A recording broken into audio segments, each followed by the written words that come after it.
Hey there, student leaders and interested parties. President Kodur here again in front of you, giving you my August newsletter update. As I said in my last update in July, our new board of directors are coming into their role. They have taken their oath of office, and now they're getting settled into their job duties within their region. I urge you to go to our website, studentsenateccc.org. Go under our Who We Are tab in that website. Under Who We Are, you're going to see bios and pictures for each of our regional officers and our executive directors, a little way for you to get introduced to them. Go check that out and get involved within your region. I want to give you some updates on some SSCCC events that have already taken place and some that are going to be taking place in the future.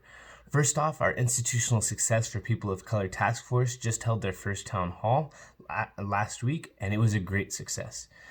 During this town hall, students were able to utilize this platform to bring up some of the experiences that they have encountered within their campus, on just some of the barriers that some students of color have experienced. So it was a great time. The task force was able to sit back and listen and got some real great feedback from our students.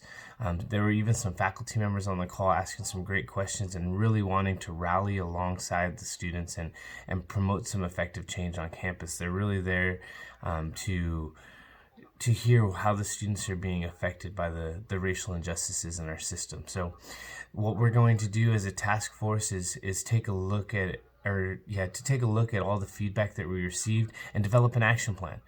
We want to get some tangible steps that we can take to make a more equitable system. With that action plan, we're going to come back to another town hall August 21st at noon. And during that town hall, we're going to present the action plan to our students and ask the students for some feedback. If this is the tangible action plan, maybe there's some other things that we can really be more intentional about, or just restructure some of that action plan. That's the time to do it there. So I really look forward to seeing our students there at the August 21st town hall.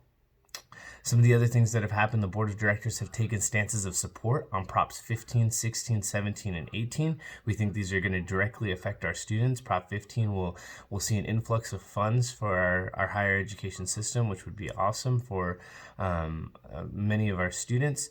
Prop 16 will repeal the affirmative action and just be more equitable for our students. And then Prop 17 and 18 will restore some voter rights to some of our student population.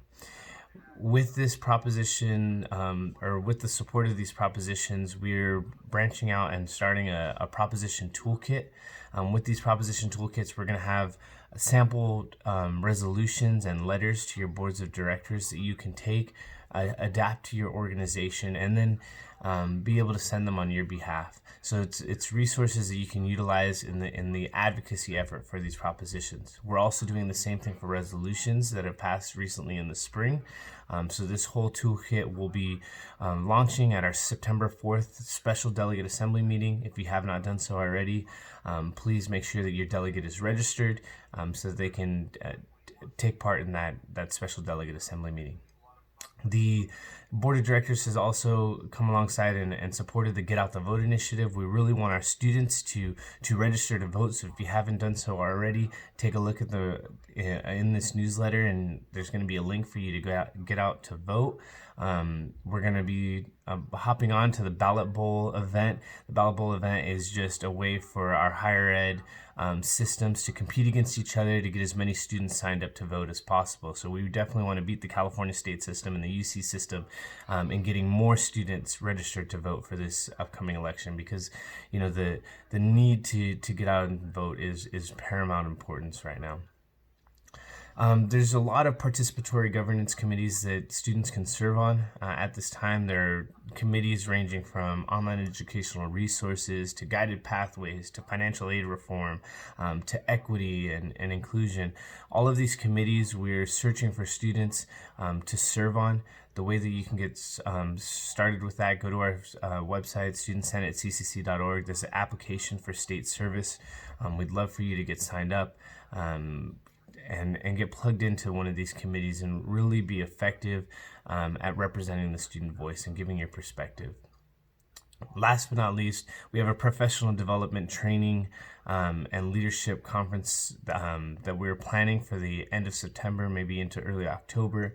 During this time, we're going to be holding many workshops that are going to be able to strengthen the students' leadership skills, their advocacy training. And we really want to be intentional in this training. So we're going to train on some students' 9+1 rights. You know, what issues are you supposed to be at the table at, and some of the other workshops with advocacy training and with uh, dealing with diversity, equity, and inclusion on your campus, and some of the racial barriers and resolution writing. So I definitely urge you to get signed up for that when the registration opens, and we look forward to seeing you there. There's a lot of other stuff in this newsletter. I urge you to go take a look. Some of the stuff that I talked about, we go into greater detail in this newsletter. I hope you're staying safe, social distancing, wearing masks, slow the spread, but I hope you have a great, great August.